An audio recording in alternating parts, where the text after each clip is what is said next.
হজ ফরজ, কালকে আপনার হজের ফ্লাইট, আজকে যদি আপনার মা অসুস্থ হয়, হজ করবেন না মা সেবা?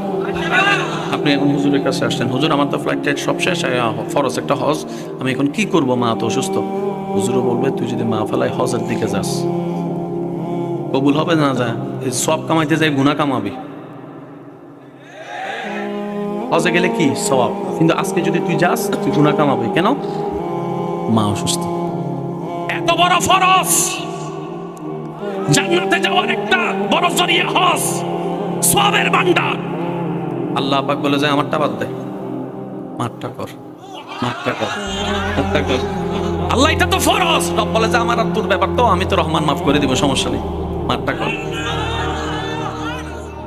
রোজা কালকে রাখলেন, পরশুদিন আপনার হঠাৎ করে কি জানি বলে ঠাকুরগাঁও যাওয়া দরকার, এত গরমের ভিতর রোজা রাখতে কষ্ট হয়ে যাবে।